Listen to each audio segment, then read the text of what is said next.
Aqui com vocês, graças a Deus, uma outra manhã, indo para o trabalho, dentro do carro. São 6h53 do dia 6 de agosto e vamos continuar com a nossa série Brasil com Z. Brasil com Z, porque o Brasil com S já era, já foi. Muito bem, ontem nós começamos a falar sobre o PT, o Fórum de São Paulo, que é um bloco de países socialistas, que foi criado no ano de 1990, em julho de 1990, pelo Luiz Inácio Cachaça 51 Lula da Silva, o Fidel Torturador Castro. E ontem, como eu tinha prometido que ia fazer a segunda parte, mas infelizmente não pude, então deu tempo de pesquisar um pouquinho mais. Além desses dois, também teve a participação especial, exclusivíssima do Frei Beto. Frei Beto, que na época do governo Luiz Inácio Cachaça 51 Lula da Silva, era o conselheiro espiritual do Sapo Barbudo. Frei Beto, vamos lá, vamos falar um pouquinho do Frei Beto. Um homem de convicções marxistas. E para que você possa entender um pouco, quando você ouve o termo marxismo, ou que a pessoa segue a linha de pensamento marxista, significa o seguinte: Karl Marx, que era um alemão, ele desenvolveu ao longo da sua vida vários estudos envolvendo a sociedade, política, economia. Então, quando você ouve o termo marxismo, engloba tudo isso. A sociedade, a política, a economia. E qual a base do marxismo? A luta de classes. Essa é a base do marxismo, a luta de classes. Porque, segundo Karl Marx, as pessoas, a elite, né? Os burgueses, você vê que o Lula usa muito esse termo. Os burgueses que davam emprego para a classe trabalhadora tinham muito, e os trabalhadores eram explorados. E ele previu que, com o passar dos anos, essa situação ia mudar e que o socialismo seria a única salvação para o mundo. Muito bem, já que entramos no termo do socialismo, o que é o socialismo? O socialismo tem como único objetivo, ou aponta para o comunismo. O comunismo de Vladimir Lenin, o criador da União das Repúblicas Socialistas Soviéticas. O socialismo aponta, melhor dizendo, para o comunismo. E o socialismo pode ser resumido em duas palavras apenas: Big Government, ou governo grande. O que significa isso? O governo toma conta de tudo. Lembram-se que ontem eu terminei o vídeo dizendo que existem 3 fatores importantes para uma estratégia militar, que são comando, comunicação e controle. E esses 3 fatores são aplicados exaustivamente num governo socialista. Por exemplo, o governo quer ter o comando de tudo. Como, por exemplo, vou dar aqui um exemplo: o Obamacare. O que é o Obamacare? Nada mais, nada menos do que o controle do cidadão comum. Se você tem o Obamacare, a pessoa dos Estados Unidos que tem o Obamacare, ela não pode escolher o médico da sua preferência, ela não pode optar pelo tratamento que quer seguir. O governo é quem decide tudo. O governo é quem decide o médico onde você vai ser tratado, o hospital onde você vai ser tratado, o tipo de tratamento que o médico vai te receitar, o tipo de medicina, e etc, etc, etc. E tudo isso vai no seu imenso banco de dados, ou database. O governo vai juntando informações sobre peso, altura, cor dos olhos, onde mora, número do seguro social, no caso aqui dos Estados Unidos, onde trabalha, a profissão que exerce, onde morou por toda a sua vida, em que escola estudou, tudo isso. Sabe-se tudo a respeito do ser humano, a respeito da pessoa. O que é isso? Controle. É o controle. Lembram que o sapo barbudo queria aprovar uma lei para controlar a mídia brasileira? Pois é, isso, por exemplo, foi feito e ainda está em andamento na Argentina, quando aquela prostituta da Cristina, ela quer acabar com o Clarim, né? Com o Clarim. Houve primeiramente, eles fomentaram a crise do papel para acabar com o Clarim, porque o Clarim falava das arbitrariedades do governo, e eles querem que o Clarim seja vendido à revelia do dono, para que o governo não tenha opositores. E nada mais, nada menos do que colocar uma mordaça pessoal, para que as pessoas não saibam, apesar que a mídia não anuncia muita coisa, a mídia aliena as pessoas, como as novelas da Globo alienam as pessoas, mas ainda o pouco que sai aqui, ali e acolá, eles não querem que nada, nenhuma reportagem, nenhum artigo negativo falando da atuação do governo seja noticiado, para que as pessoas fiquem ignorantes. E quanto mais a ignorância, quanto mais o povo é ignorante, mais fácil de ser enganado. Por que o projeto Mobral no Brasil nunca deu certo? O que era o projeto Mobral? Você que já tem uma certa idade lembra. Era um projeto que foi instituído para alfabetização dos adultos, de pessoas adultas que não tiveram oportunidade de estudar. Mas foi um projeto que já nasceu morto, natimorto, que não deu certo, porque uma vez a pessoa adquirindo conhecimento, por isso que eu disse no vídeo anterior que conhecimento é poder. Uma vez a pessoa adquirindo conhecimento, então ela deixa de ser enganada. Antigamente havia no Brasil, e hoje também, sendo que de forma disfarçada em ajuda social, havia a política dos coronéis. O que era a política dos coronéis? Olha, eu te dou aqui essa bolsinha com farinha, rapadura, banana ou cesta básica e você me dá o seu voto. Essa era a política dos coronéis da compra de votos. E hoje em dia, como resulta isso? Olha, tá aqui Minha Casa Minha Vida, tá aqui o Bolsa Família, tá aqui isso, tá aqui aquilo, e vota no PT. Em outras palavras, a prostituição política, como uma prostituta. Desculpe fazer essa comparação até um pouco vulgar, mas é a que vem na minha cabeça agora. Você pode até discordar, mas a prostituta, ela vende o corpo para obter dinheiro. Ela dá sexo, vende sexo para obtenção de dinheiro. E muitas pessoas deram o seu voto, que é precioso, para obter um Bolsa Família, uma cesta básica, um Bolsa isso, Bolsa aquilo. E agora o país está nessa situação que está. Então, em outras palavras, perdoe minha franqueza, você não pode reclamar. Isso é o marxismo. E o Lula tinha como líder ou conselheiro espiritual o Frei Beto, o criador ou um dos criadores, juntamente com o Sapo Barbudo e o Fidel Torturador Castro, o Foro de São Paulo.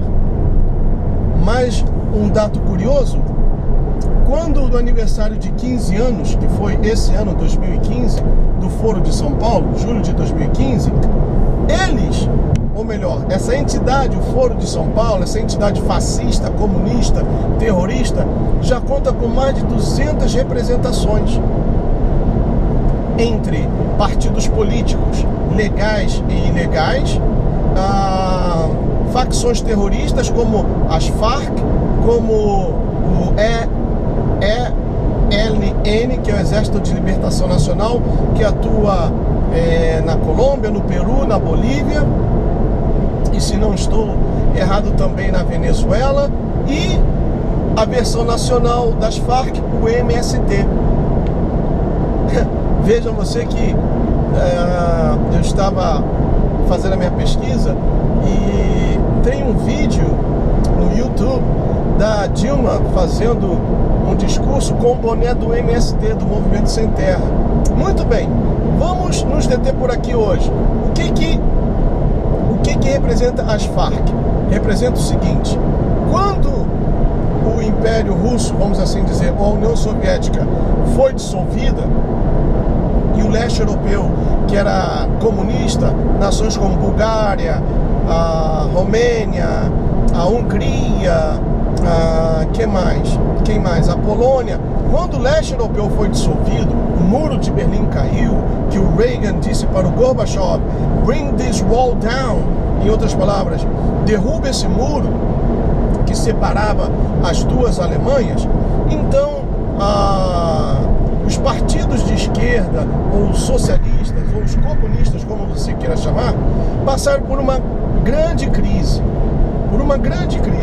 Foi aí que essas três mentes iluminadas do inferno, o Luiz Inácio Cachaça 51 Lula da Silva, o Frei Gay Beto e o Fidel Torturador Castro, tiveram essa ideia de criar esse foro que tinha um outro nome.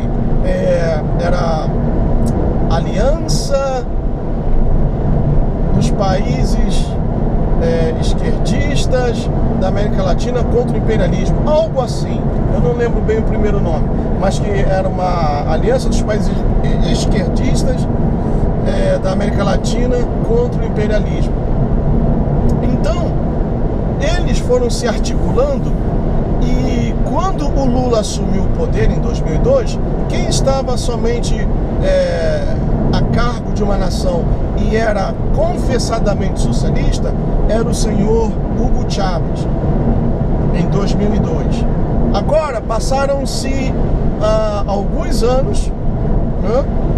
E hoje temos no Uruguai o presidente Ollanta, ou melhor, no Peru, perdão, o presidente peruano Ollanta é socialista. No Equador, o Rafael Correa é socialista. Na Bolívia, o Evo Morales é socialista. Na Argentina, a Cristina Kirchner é socialista. Ela ocupou o lugar depois da morte do seu marido, o Kirchner, que morreu. No Uruguai também, qual o nome dela? Acho que é Tabaré Ramos, algo assim. Era socialista. Depois veio aquele Mujica, o doidão. Quem mais? O Chile, que é a economia mais estável do continente da América do Sul, a Bachelet é socialista. E vejam que o Chile, deixa eu abrir um parênteses aqui, tem uma história semelhante à história brasileira. Por quê? Quando o senhor Pinochet, juntamente com as Forças Armadas, decidiram tomar o poder, foi porque o Chile estava cheio de cubanos, cheio de gente comunista, como um dia aconteceu com a Venezuela e como hoje em dia está acontecendo com o Brasil, através desse programa que a presidenta, a terrorista, criou dos Mais Médicos, onde 11 mil médicos cubanos foram ingressados no país sem fazerem um exame de reválida, sem saberem o idioma. Tiveram lá um cursinho meia boca de 2, 3 meses e pronto. E esses médicos cubanos, além de médicos, em primeiro lugar, eles são espiões. Quer dizer, Fidel já estendendo seus tentáculos para o Brasil. E por que o Brasil? É um país de dimensões continentais, um país de solo rico e também rico em urânio. E para que serve o urânio? Para a criação de bombas atômicas e também o elemento necessário na energia nuclear. Então, meus amigos, vejam que uma coisa está intimamente ligada à outra. Vejam que quando você for para a rua no dia 16 desse mês de agosto, saiba que, ontem eu dei a introdução, né? Saiba que pedir o impeachment da presidenta, tudo bem, é válido, mas vai mudar alguma coisa? Não vai mudar nada. Por quê? Porque o mesmo Congresso eu estava vendo o news agora antes de sair com a minha esposa, que na calada da noite aprovou, né, nessa madrugada, aumento de salários para cargos públicos, criando assim ainda um déficit maior nas contas do governo. Esse mesmo Congresso, através da pessoa do senhor Cunha, eu acho que ele esteve sim pessoalmente, foram à Rússia, assinaram convênios e tratados com os russos, com Putin. E um desses tratados, por exemplo, as tropas russas e chinesas farão exercícios no Brasil junto com as tropas brasileiras. E foram sacramentar a associação do Brasil ao grupo do BRICS. Então, tecnicamente, hoje, brasileira, a República Federativa do Brasil deixou de ser uma república para tornar-se uma união socialista.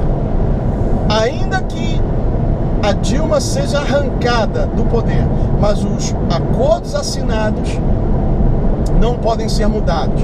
Um exemplo disso é a CPI do BNDES, o Banco Nacional de Desenvolvimento, que até o ano de 2007 emprestava dinheiro para ou fazia investimentos aqui na América, nos Estados Unidos e na África, Angola e outros países mais. Muito bem, de 2007 até os dias atuais, 2015, houve uma mudança radical na política do Banco Nacional de Desenvolvimento.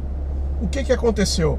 53% ou 57% dos investimentos e empréstimos oferecidos pelo BNDES agora vão para Argentina, Venezuela, Cuba. Lembram que o Brasil construiu um porto lá em Cuba? Então, Cuba, República Dominicana, Angola, que também é um país de tendências socialistas, a República Dominicana, que também faz parte do Foro de São Paulo, que também está pouco a pouco vertendo para a esquerda socialista. E dentro existem cláusulas dizendo que, por exemplo, o conteúdo do acordo feito com a Venezuela somente poderá ser revelado ou aberto ao público no ano de 2035. E os acordos feitos com Cuba e Argentina nos anos de 2027. Ora, o que tem nesses acordos que o povo brasileiro não pode saber, hein? Interessante, né? O que existe nesses acordos? Muito bem, eu vou revelar algumas coisas. Por exemplo, a China está construindo uma base de mísseis na Argentina. Vocês sabiam disso? Porque a Argentina não tem dinheiro, deu o calote nos seus credores, né? Foram pedir dinheiro aos chineses, como a Venezuela também.